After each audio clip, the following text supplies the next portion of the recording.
Muy buenas tardes, estamos esta tarde mis compañeros Maximiliano, mi compañera Camila y su servidor José Luis Sandoval, aquí con el doctor Yaro Muñoz, especialista en urología, el cual nos va a hablar sobre el tema de cáncer de próstata. Doctor, para que se presente, para que nuestros compañeros conozcan más sobre usted, cuéntenos qué especialidad tiene. Bueno, muchas gracias, Pepe, muchas gracias por venir acá conmigo, es un placer ayudarles. Mi nombre completo es Antonio Yaro Muñoz López. Yo me formé en la Universidad de Guadalajara, aquí en el Centro Universitario de Ciencias de la Salud, hice medicina. Después hice mi servicio social en Aranza, Jalisco, yo soy de allá. Tomé la decisión de entrar a la especialidad de urología desde que estaba yo en el internado, cuando estaba en formación. Y pues bueno, hice mi examen para entrar a la especialidad, entré al Hospital Fray Antonio Alcalde, al Hospital Civil Viejo, para hacer mi primer año de cirugía general, y después de eso me derivé a urología en el Hospital General Dr. Manuel G. González, que está en la Ciudad de México. Terminando, tuve la fortuna de regresar aquí a casa, aquí a Guadalajara, para hacer una alta especialidad en cirugía robótica, laparoscopía y endourología. Y pues bueno, eso es actualmente a lo que me estoy dedicando, ¿no? Perfecto.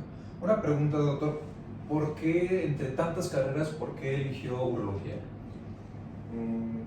Podría ser una respuesta muy romantizada, ¿no? Pero prácticamente desde que yo entré a la carrera de medicina, tuve un interés muy específico en las vías urinarias. Siempre desde mi primer semestre, no sé por qué, tuve una afinidad por estudiar la fisiología renal, la función de las vías urinarias y las patologías, sobre todo de las vías urinarias. En algún punto pensé en hacer nefrología, que me gustaba bastante. Ya sobre la marcha en la carrera y bueno, en el internado, pues fue cuando yo pues decidí que quería hacer algo quirúrgico, algo que pues pudiera resolver las patologías de los pacientes de una manera más cercana y más tangible, ¿no? Entonces, pues lo más cercano a la nefrología en cuanto al área quirúrgica me pareció que era la urología, y pues tuve un acercamiento importante en el internado y pues bueno, fue lo que me llevó a tomar la decisión de hacer urología. Oh, perfecto. Y en el transcurso de su carrera, algo que nos pueda platicar que lo haya marcado, algún caso clínico que lo haya marcado hasta ahorita. Sí, lo tengo muy presente, digo, todos los cirujanos creo que recordamos casos en específico que nos marcan durante nuestra trayectoria, ¿no? Yo creo que casi a todos nos van a marcar los casos iniciales o los primeros casos, y de todas las patologías de urología que he tenido la fortuna de tratar, un caso que me ha marcado, que me marcó mucho, fue precisamente un cáncer de próstata. Un paciente que me tocó operar y hacerle una prostatectomía radical laparoscópica ahí en el G. González, asistida por robot. Pues fue mi primer caso que yo tuve la oportunidad de realizar. ¿Y por qué? Te preguntarás qué me marcó. Pues bueno, me marcó uno porque el paciente desafortunadamente falleció, el paciente, pero era papá de un colega, de un gastroenterólogo que se encontraba también haciendo su formación ahí en el G. González, y pues fue un caso como cualquier otro, ¿no? Un paciente con cáncer de próstata que estaba localizado, se le podía hacer una prostatectomía radical asistida por robot, se podía hacer una neuropreservación. Era un paciente relativamente sano, lo único que tenía recién diagnóstico era un hipertiroidismo que ya estaba controlado. Y pues fue mi primera prostatectomía, yo estaba muy contento, la cirugía salió pues bastante tranquila, no hubo ninguna eventualidad durante el procedimiento.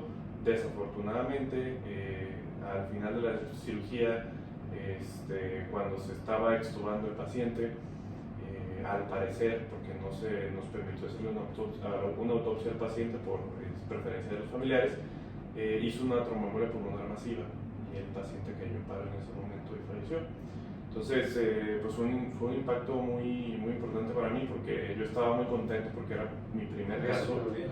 Sí, ¿no? Y había sido un buen caso, pero pues desafortunadamente fue un trago muy amargo para mí, porque pues era el papá de un colega, ¿no? También es algo muy importante que estamos expuestos nosotros como cirujanos a fallar, aunque a veces no está en nuestras manos, pero pues somos los responsables de los pacientes, ¿no? Entonces yo siempre cargo mucho con ese caso en mi cabeza, porque me recuerda que pues podemos equivocarnos y las cosas pueden salir mal, y siempre hay que tener una cabeza fría, ¿no? Acabo de escuchar un comentario de un gran doctor de urología en días previos, que dice que el cirujano o el urólogo quirúrgico debe tener ojos de águila, corazón de león y manos de dama, ¿no? Para hacer las cosas con precisión, pensar de la manera más fría que se pueda y pues observarlo de la mejor forma. Sí, pues, al fin de cuentas ninguna cirugía es fácil y ninguna cirugía es igual. O sea, puede que esa cirugía o hasta más complicadas, o sea, salgan relativamente bien, sin ninguna complicación, nada, y pues ese no es el caso, ¿no? Pero así es. Bueno, ya que se presentó y que ya tenemos mucha información que nos ha dado, ahora sí vamos a hablar sobre ya el cáncer de próstata como tal. Claro. Y primero, ¿qué es el cáncer de próstata y cómo se origina? Bueno, el cáncer de próstata es uno de los cánceres más prevalentes en los hombres aquí en México, digo, a nivel mundial también, pero es el segundo cáncer más prevalente en los hombres. Y pues bueno, el cáncer de próstata, como todos los cánceres, termina siendo un defecto en el ciclo celular, ¿no? Que nos origina pues a que se haga una replicación equivocada y las células se vuelvan malignas, sobre todo, pero que es importante saber del origen del cáncer de próstata, que se origina en las células glandulares, ¿no? Porque sabemos que la próstata es una glándula. Entonces es bien importante que conozcamos que lo más común del cáncer de próstata es su origen glandular y el estirpe o la característica patológica más importante pues es que es un adenocarcinoma. ¿De acuerdo? Ok, ¿y cuáles son los factores de riesgo? ¿Qué factores puede tener una persona que tenga cáncer de próstata? Claro, de los factores de riesgo más importantes que tenemos para el cáncer de próstata, obviamente el más importante es que seamos hombres, ¿no? Obviamente que tengamos próstata. Y en segundo, los factores familiares. La edad es muy importante, ¿no? Con el paso del tiempo nos volvemos más propensos, más sensibles a padecer un cáncer de próstata. En los antecedentes familiares, que no existe alguna carga genética o que exista una carga genética para generar el cáncer de próstata. Y la descendencia afroamericana, ¿sí? En los pacientes afroamericanos es más frecuente que se presenten esta patología. Así es. Bueno, ya lo mencionó, pero me gustaría que ahonde más en el componente hereditario genético, que nos hable un poco más sobre eso, sobre ese factor. Sí, mira, la mayoría del cáncer de próstata se le conoce como de novo, o sea que no existe ningún antecedente familiar, pero es importante que conozcamos que el peso hereditario que tiene el cáncer de próstata pues es importante, es grande, ¿no? ¿Por qué? Porque lo que más podemos hacer analogía al cáncer de próstata es el cáncer de mama, ¿no? En las mujeres. En el cáncer de mama también es importante conocer que existen factores hereditarios. En el cáncer de próstata pues prácticamente es lo mismo, ¿no? Las modificaciones en algunos genes como el BRCA1, BRCA2, ATM y CHEK2 son los genes que tienen un mayor peso en cuanto al tema del cáncer de próstata hereditario, pero sobre todo, o deberíamos enfocar nosotros nuestra mira es en el BRCA2, que es el que tiene más peso como gen predisponente para generar un cáncer de próstata. Okay. ¿Y cuáles son los signos iniciales que hay cuando comienza el cáncer? Realmente el cáncer de próstata es asintomático, ¿okay? En las primeras etapas del cáncer de próstata uno no va a detectar porque pues no existe un síntoma como tal que nos pueda generar. El problema es cuando tenemos síntomas. Los síntomas se presentan en los pacientes que ya tienen un cáncer de próstata un poquito más avanzado. Pueden coexistir patologías benignas como el crecimiento de la próstata junto con el cáncer de próstata y esto generarnos síntomas como síntomas obstructivos de la vía urinaria, sangrados en la vía urinaria o incluso en los pacientes que ya tienen una etapa más avanzada con metástasis sobre todo a hueso, alguna fractura patológica o dolor óseo, sobre todo en la región lumbar. Ok, y hasta ahorita, ¿qué investigaciones o técnicas hay para poder detectarlo en tiempos tempranos? Bien, es buena esa pregunta. ¿Por qué? Porque a nosotros nos gustaría como médicos que nuestros pacientes tengan la información para acudir a las pruebas de tamizaje, ¿no?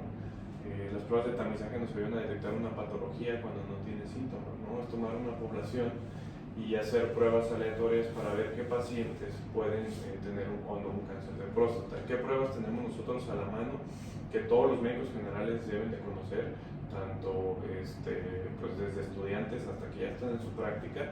Es la cuantificación del antígeno prostático, el tacto rectal, y bueno, esos son dos herramientas súper importantes para el médico general, que puede realizar y detectar un cáncer de próstata, y más allá, pues probablemente la resonancia multiparamétrica de próstata y las biopsias de próstata, ¿no? Pero estos son casos donde uno ya tiene una orientación o una idea de que el paciente puede sufrir de un cáncer de próstata.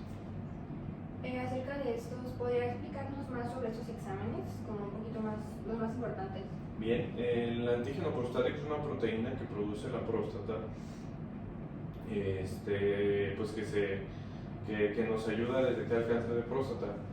Nosotros la estamos cuantificando a partir de los 40, si existe un antecedente de lo familiar o un factor de riesgo predisponente para el cáncer de próstata a partir de los 40, y si no, a partir de los 45, si no existen esos factores de riesgo. El antígeno prostático es una proteína que pesa más o menos 33-34 kilodaltones, que se produce en la próstata y que se libera hacia la sangre.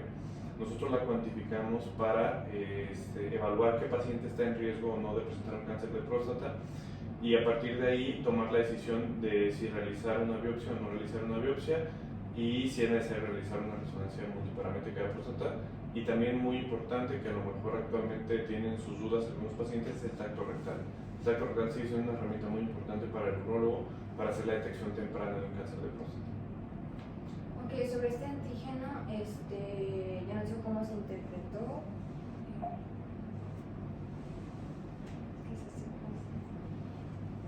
¿Qué papel juega el tacto rectal en este diagnóstico? ¿Qué tan importante es?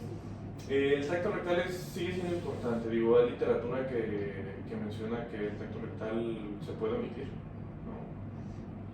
Pero pues todavía no está bien establecido si lo podemos quitar o no de nuestras herramientas diagnósticas. Está muy claro en las guías urológicas diagnósticas del cáncer de próstata que el tacto rectal sigue siendo una herramienta importante, ¿no? ¿Para qué nos ayuda el tacto rectal? El tacto rectal es una palpación pues no directa de la próstata. ¿Por qué? Porque existe todavía las fascias pélvicas y el recto que nos cubre la próstata, pero nos ayuda a palpar la glándula y palpar sobre todo la zona donde se origina el cáncer de próstata. La próstata se divide en 4 zonas, y la más importante es la periférica. La periférica es donde se origina el cáncer de próstata, y como su nombre lo dice, está hacia la periferia y en la cara posterior, que es la que nosotros podemos palpar. Entonces, la intención del tacto rectal es tocar la próstata, ver la regularidad de la glándula y si existe o no algún nódulo que nos genere sospecha, que nos oriente a que el paciente pueda padecer un cáncer de próstata. Ok, ¿y la calidad médica, la atención médica, cómo influye? Pues obviamente es importante, como para todo tipo de cáncer y cualquier patología, que la atención médica de calidad pues va a definir o va a ser un parteaguas en el diagnóstico de un cáncer de próstata. Puede ser, o es más bien, es importante que todos los médicos generales tengan conocimiento de las herramientas tan sencillas que pueden tener a la hora de hacer una evaluación de un paciente con factores de riesgo para un cáncer de próstata, pues que las conozcan, que estén enterados de que tienen esas dos herramientas, el tacto rectal y el antígeno prostático, para definir si un paciente o no tiene un riesgo de tener un cáncer de próstata. Si es un paciente de más de 45 años que tiene un antecedente heredofamiliar o más de 40, pues es empezar a hacerle su tamizaje con el antígeno y con el tacto rectal, ¿sí? Generalmente estas evaluaciones diagnósticas se hacen a partir de los 40-45, cada año o cada 2 años, dependiendo de los niveles de antígeno que tenga el paciente. Entonces, es muy importante que pues, el médico las conozca y que tenga el armamentario suficiente para poder atender a un paciente que pueda o no tener un factor de riesgo para padecer cáncer de próstata. ¿Y qué diferencia hay entre el cáncer de crecimiento lento y de crecimiento agresivo? Pues bueno, el cáncer de próstata es un cáncer de crecimiento lento. ¿Okay? La historia natural de la enfermedad del cáncer de próstata es muy lenta. Un cáncer de próstata al que no se le hace absolutamente nada, no se le da tratamiento, tarda 10 años en presentar alguna complicación, ¿no? Entonces, pues 10 años es una ventana bastante grande para diagnosticar un cáncer de próstata. Hay cánceres más agresivos de próstata, sí, pero son los menores, en porcentaje menor, ¿no? Existe el adenocarcinoma, es el más común, pero entre las estirpes histológicas que pueden existir cáncer de próstata agresivo, que sí es muy diferente, que es cuando presentamos alguna alteración patológica como un cáncer de próstata neuroendocrino primario, que es uno de los más agresivos que hay, ¿no? Ese tipo de cáncer de próstata puede avanzar de manera muy rápida y ser muy agresivo y generar metástasis. Entonces, ¿sí existen diferentes etapas del cáncer de próstata? Claro, existen diferentes etapas diagnósticas del cáncer de próstata, obviamente desde lo más localizado hasta lo más avanzado, ¿no? Tenemos el cáncer de próstata localizado, que es lo que nos gustaría diagnosticar en todos nuestros pacientes. ¿Por qué? Porque nos da la oportunidad de tener todas nuestras herramientas, ¿no? Es como la milicia, tener todo nuestro armamentario para poder atacar a un solo enemigo en el cáncer de próstata localizado.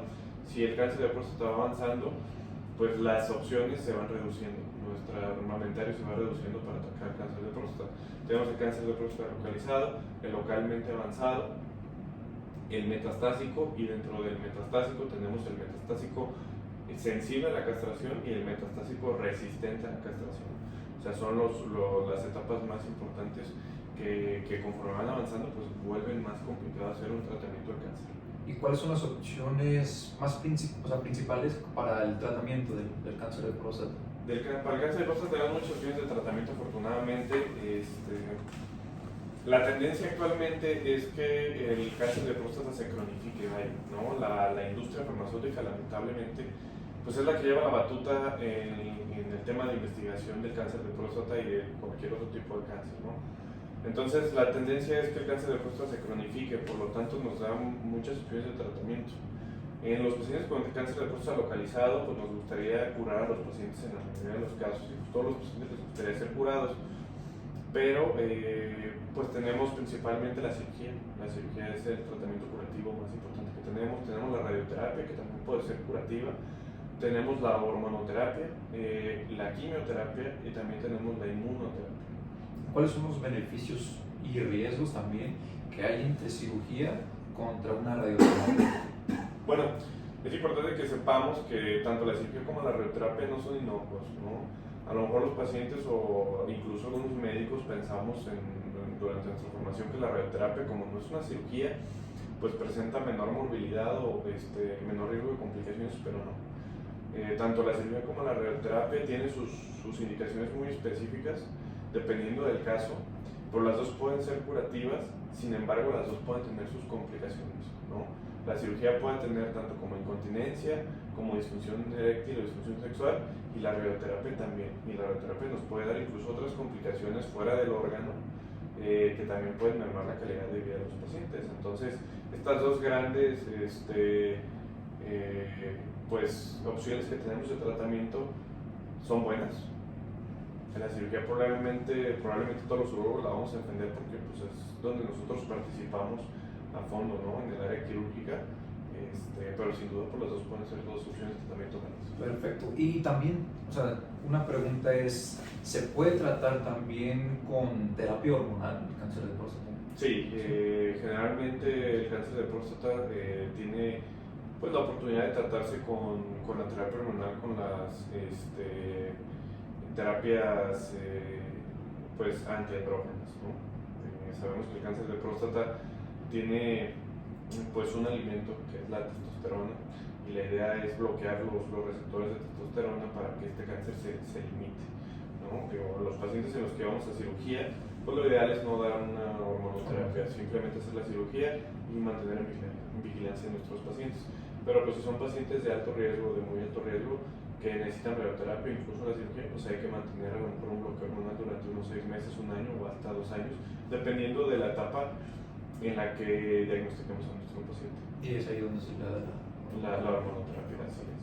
¿Y cuál es el papel de la inmunoterapia en el tratamiento de esta enfermedad? La inmunoterapia actualmente pues, es sobre todo para cáncer de próstatas avanzados, ¿sí? Para los pacientes que ya están en una etapa metastásica resistente a la castración. En realidad la inmunoterapia pues sí tiene un papel, pero sobre todo en los pacientes que también tienen un estudio genético, ¿no? Que sabemos que son pacientes que tienen una carga genética importante. ¿Por qué? Porque el hecho de conocer si existe un antecedente heredofamiliar y una carga genética con alteraciones en los genes que ya les mencioné, pues vuelve a los pacientes a lo mejor un candidato para recibir un tratamiento un poquito más agresivo, porque sabemos que ese cáncer va a ser también un poco más agresivo. Y dejando a un lado ya lo del diagnóstico, ahora, ¿cómo afecta el diagnóstico del cáncer de próstata en la calidad de vida de un paciente? Bueno, va a depender mucho de cada paciente, claro, pero como todas las patologías oncológicas, el cáncer de próstata debe ser tratado de manera multidisciplinaria, ¿no? ¿A qué me refiero a multidisciplinario? Nosotros como urólogos siempre vamos a estar muy expuestos a esta patología porque es de las patologías más comunes que vemos. El urólogo es actualmente el que trata el cáncer de próstata, a diferencia de lo que se podría pensar entre otras especialidades quirúrgicas, pero el urólogo es el que lleva la batuta en el cáncer de próstata, es el que está preparado para tratar el cáncer de próstata, no el cirujano oncólogo, no el cirujano general, sino el urólogo como tal. Todas las escuelas de urología están en contacto estrecho y con pues mucha exposición a la patología. Entonces el urólogo tiene toda la capacidad de tratar un cáncer de próstata y toda la habilidad para hacer una prostatectomía radical, sin importar, dependiendo de la formación, si es abierta, laparoscópica o laparoscópica asistida por robot, pero pues generalmente el grupo de médicos que se dedica a tratar el cáncer de próstata es el urólogo, ¿sí? En quirófano siempre el urólogo es el que va a llevar la batuta,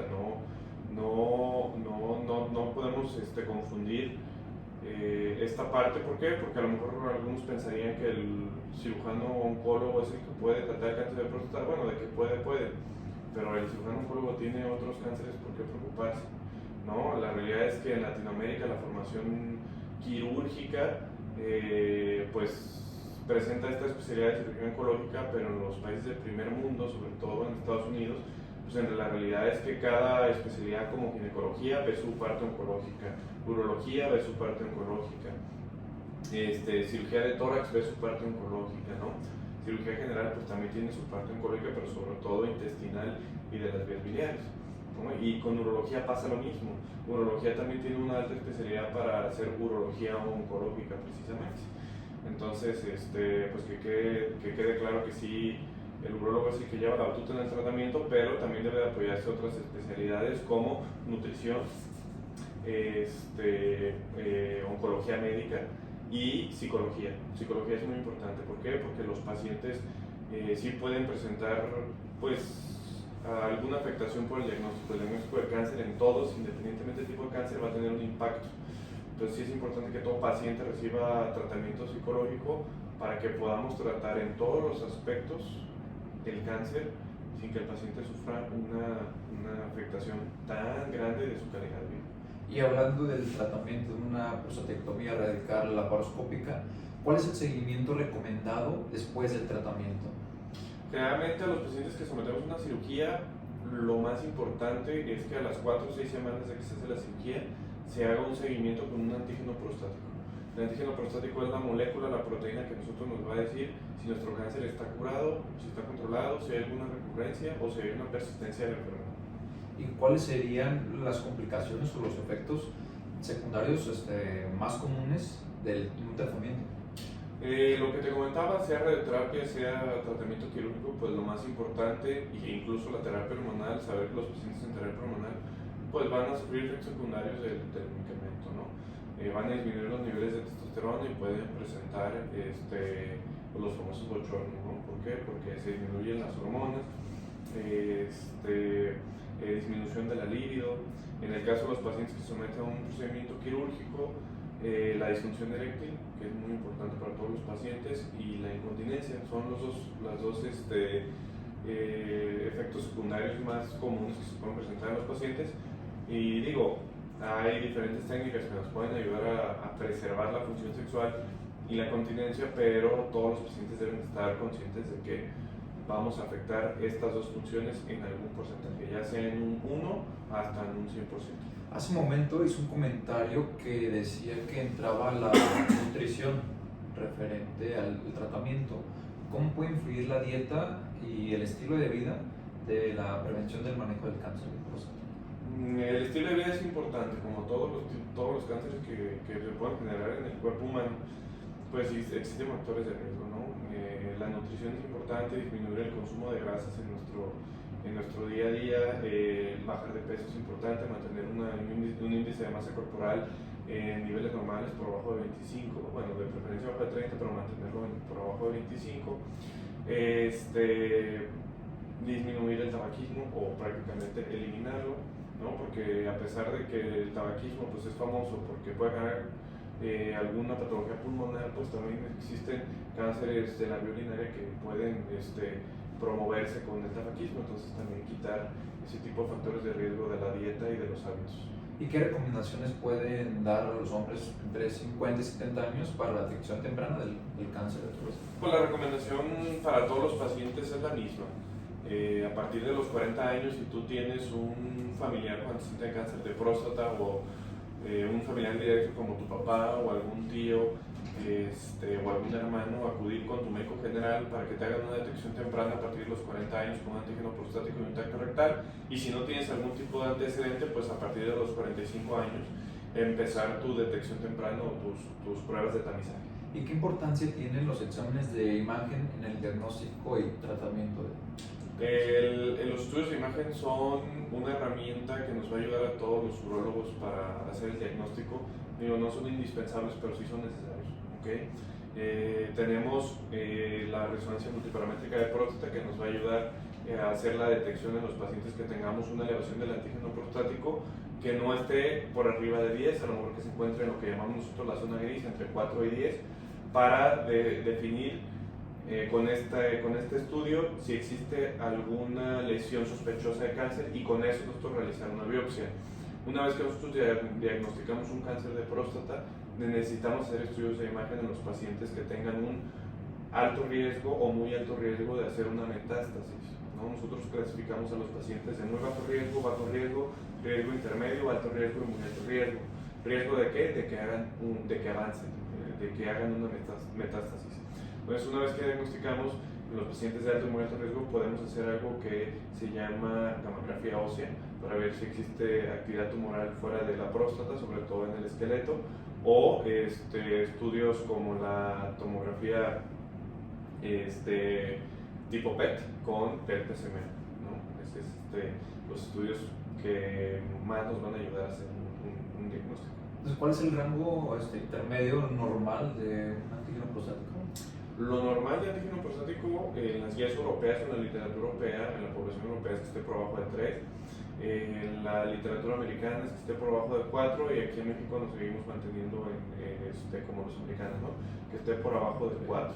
Si se encuentra entre 4 y 10 estamos en una zona gris, está elevado, pero no hay una alta sospecha de cáncer, entonces tenemos que tomar más herramientas para hacer un diagnóstico, ¿no? Como la resonancia multiparamétrica de próstata, o podemos hacer una medición o una cuantificación de la fracción libre del antígeno prostático, ver el volumen prostático, ver la densidad del antígeno prostático y con eso nosotros decidir si el paciente va para biopsia o mantenerlo en una vigilancia. ¿Qué desafíos presentan después los tratamientos de cáncer de próstata? ¿Cuáles son sus desafíos? Pues el desafío de todo tipo de tratamiento es la etapa en la que se encuentra el paciente. ¿No? Siempre va a ser importante que conozcamos la etapa en la que se encuentra el paciente y pues hay casos lamentablemente, sobre todo los metastásicos, donde a lo mejor la cirugía ya no es una opción, ¿no? Nosotros nos regimos mucho por las guías urológicas, tanto europeas como americanas, para ofrecer el tratamiento a nuestros pacientes, pero a pesar de eso, pues no es una receta de cocina que podemos aplicar a todos nuestros pacientes las guías, ¿no? Uno como urólogo tiene que ser muy consciente de que hay que personalizar el tratamiento, ¿sí? Y los pacientes que a lo mejor tienen metástasis por un cáncer de próstata en un solo sitio, que se les puede dar radioterapia focalizada y el paciente pues quiere que se le opere, que se le haga una prostatectomía, ahí es donde el urólogo y su criterio debe de tener un peso importante para saber si un paciente pues se puede operar o no se puede operar. ¿No? Esos son yo creo que los casos más desafiantes, los pacientes que tienen una metástasis localizada y el paciente se quiere operar, se puede hacer, está reportado, hay literatura que lo reporta, hay literatura que lo defiende y no está mal si lo hacemos, pero son casos complicados, son casos difíciles donde el criterio personal y la formación pues sí toma un factor muy importante para ofrecerle un tratamiento al paciente. Y referente, hay como distintos tratamientos después en ciertas edades, o sea, dependiendo si tienen 20, 30, 40 años o edades de tercera edad. Sí, la edad tiene un factor importante. ¿Por qué? Porque nosotros nos guiamos mucho por el índice de comorbilidad, ¿no? Que nos va a hablar de del tiempo restante de vida que le queda a nuestros pacientes. No es lo mismo tener un cáncer de próstata en un paciente de 60 años que sabemos que puede vivir o que su supervivencia puede ser hasta los 75-85 años si no tuviera el cáncer de próstata, a un paciente de 85 años que tiene cáncer de próstata. No le vamos a ofrecer los mismos estudios de tratamiento. ¿Por qué? Pues porque no es lo mismo tener un paciente que todavía le pueden quedar 20-25 años de vida a un paciente que a lo mejor le quedan 10 o menos, 5 años, 2 años, 3 años. Pero el cáncer de próstata se puede dar en pacientes, no sé, de 30, 35, 40 años. Es muy raro que se presente en edades tempranas, o sea, que es temprano, antes de los 40. Pero sí hay casos, o sea, yo he visto pacientes de 38 años que han tenido cáncer de próstata y este tipo de cáncer pues es un cáncer que tiene una carga genética importante y que sabemos que si se presenta a tan temprana edad pues va a ser un cáncer agresivo, va a ser un cáncer que va a avanzar rápido y pues no es lo mismo tener un paciente de 38 años que todavía le faltan, no sé, ¿qué te gustaron? 30 años por vivir, que un paciente que lo diagnosticamos a los 70 años. ¿No? Actualmente el mexicano vive entre los 75 y los 80 años, ¿no? Entonces, pues sí, este tipo de casos que son muy raros, pues sí presentan un desafío. ¿Por qué? Porque uno tiene que ser lo más agresivo posible y tiene que hablar con los pacientes o platicar con los pacientes bien. ¿Por qué?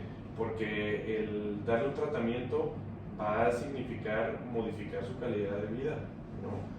Y pues los pacientes deben estar bien enterados de que a lo mejor hacer una cirugía y quitar el cáncer de próstata significa que vamos a quitar la patología, pero el cáncer es un diagnóstico que se queda para toda la vida. Sí, el cáncer se controla, ¿okay? Se puede curar, ¿no? O sea, se puede decir que ya no está el paciente con el cáncer, pero hay que estarle dando vigilancia y de que puede regresar, puede regresar. Y saliéndome más del tema de los tratamientos, ¿qué impacto tiene en la salud mental del paciente que padece cáncer de próstata? Pues es un golpe fuerte, ¿no? Psicológicamente es un golpe importante porque pues a nadie nos gustaría que nos dijeran que tenemos cáncer, independientemente del tipo de cáncer, ¿no?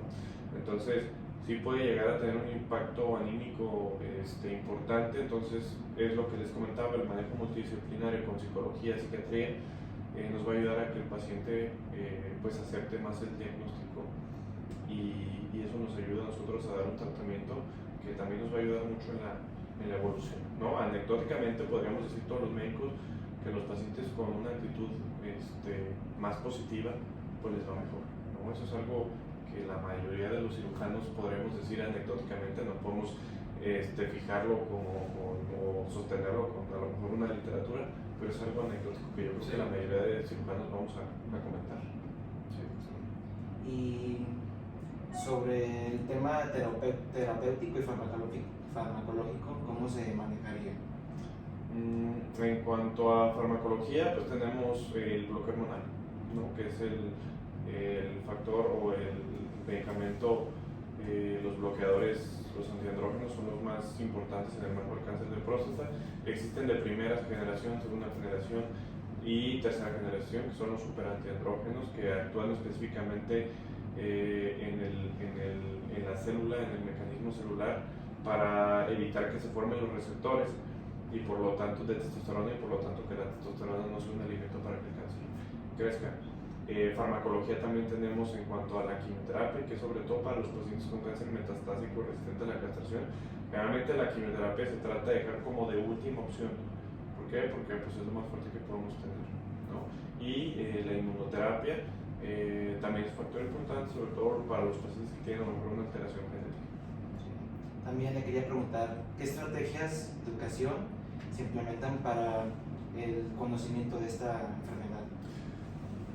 Pues la difusión es muy importante en los medios, así como yo mantengo pues que así como con las mujeres, pues a nosotros los hombres no nos ha generado, ¿no? A la mujer siempre se le llena información de hay que hacerse su mamografía, hay que hacer ultrasonidos, autoexploración para hacer la detección del cáncer de mama. Con el hombre es lo mismo. Sabes que a partir de los 40-45 años, si tienes antecedentes familiares, pues tu riesgo va a aumentar, acude con tu médico, que se te hagan las pruebas perdón, iniciales como el antígeno prostático y el tacto rectal, ¿no? Es muy importante la promoción para que los pacientes conozcan cuáles son los factores de riesgo y que se atiendan pues, lo más pronto posible. ¿Y cuál es el papel del médico en la atención primaria sobre el cáncer? Y pues el médico general siempre va a tener, como todo, el primer contacto en cualquier tipo de patología, ¿no? Entonces el médico general tiene pues una carga muy importante, ¿no? El cáncer de próstata actualmente se diagnostica en etapas avanzadas en un 40% aquí en México, y eso es mucho. Hablar de que el 40% de los pacientes que estamos diagnosticando ya están en etapas avanzadas, pues nos habla de que a lo mejor nuestras políticas públicas de prevención están fallando en algún punto. El único programa que hace una promoción importante y diagnóstico se encuentra en la Ciudad de México en el Instituto de Cancerología, que se llama Opus, el programa Opus. Trata de hacer un tamizaje en los pacientes que no tienen síntomas, como pues lo dice la prueba, para hacer una detección temprana del cáncer de próstata. Nos gustaría que eso existiera en todos los estados, ¿no? Un programa que se dedique específicamente a hacer el diagnóstico en etapas tempranas del cáncer de próstata. Entonces el médico general, que es el primer contacto que puede tener el paciente, pues tiene muchísimo peso. La verdad es que como médicos generales, ustedes que se están formando, si llegan a ser urólogos, pues qué gusto, pero si no, si se quieren mantener como médicos generales o incluso como especialistas, el conocer qué herramientas tenemos para hacer una detección temprana de cáncer de próstata, pues nos va a ayudar tanto a los médicos como a los pacientes para que hagamos un diagnóstico temprano. Y ya para terminar, doctor, ¿cómo se involucra a la familia y a la red de apoyo para el cáncer de próstata? Yo creo que pues la familia es bastante importante para cualquier enfermedad, ¿no? O sea, el apoyo familiar que un paciente debe tener es importante, independientemente de sea cáncer, diabetes, hipertensión, lo que sea. Es de lo más importante. ¿Por qué? Porque va a cuidar al paciente, va a ayudar a que el impacto con el diagnóstico pues, no sea tan fuerte, ¿no? Tener un apoyo familiar, o a lo mejor no familiar, pero que tu red de apoyo esté contigo, te anime, te ayude con la toma de decisiones, porque a veces cuando uno recibe una noticia tan desafortunada, pues el pensamiento crítico a lo mejor se nubla. Entonces el hecho de tener una red de apoyo contigo te va a ayudar a tomar las decisiones correctas y a atacar estas enfermedades en el momento adecuado, ¿no? Porque a lo mejor cuando a ti te dicen tienes cáncer de próstata y a lo mejor es una etapa temprana y se te puede tratar y se te puede curar, pero tú como paciente dices tengo cáncer, me voy a morir, y te deprimes, pues a lo mejor dices ya no me quiero atender, ¿no? Cuando la realidad es que si te hubieras atendido Puedes salvarlo, te claro. puedes salvar. Entonces sí es importante las personas que están a tu alrededor para la toma de decisiones y para que mejoren tu estado de ánimo. Perfecto. Como conclusión, pues sabemos que el cáncer de próstata sí es uno de los factores más importantes con el hombre, más que nada en personas de 40 en adelante, y estarse checando, como dijo el doctor Yaro, estar promoviendo el hacerte tactos rectales, el hacerte exámenes generales periódicamente. ¿Para qué? Pues para prevenir lo que es el cáncer de próstata, ¿no? Sí, tenemos que concientizarnos y dejar estigmas e ideas tontas que pueden empeorar nuestra calidad de vida, como eso del tacto rectal. Pues es muy importante porque es una primera prueba para saber cómo está nuestra salud. entre otras como el tamizaje. Sí. Y también concientizar de que podemos promover una campaña sobre los conocimientos del cáncer de próstata para poder darle más conocimiento a la población y así prevenir. Sí, sí. Nosotros como urólogos, bueno, y por lo menos en lo personal, yo agradezco este tipo de espacios. Digo, a lo mejor con ustedes pues es tema académico, pero si esto a lo mejor sale de ustedes o sale de la materia y algún paciente lo ve, pues que el paciente tome esta información, se concientice de las posibilidades de tener un cáncer de próstata, de cuándo se debe de atender y pues generar una promoción para que detectemos un cáncer de próstata en etapas tempranas y podamos ayudar a nuestros pacientes con la mayor cantidad de armas que tengamos a nuestra disposición y pues ser muy precisos con el tratamiento, ¿no? Así es. Doctor, pues aquí sería todo. Muchísimas gracias por su tiempo, por su aporte, conocimiento y demás. A nombre de mis compañeros de la docencia, muchísimas gracias por esta entrevista. Gracias a ustedes. Muchas gracias. Ay, ya se me pone la patita. No, dale pausa para que no se te llene la memoria. Ponle, quítale, Ah, quítale, quítale.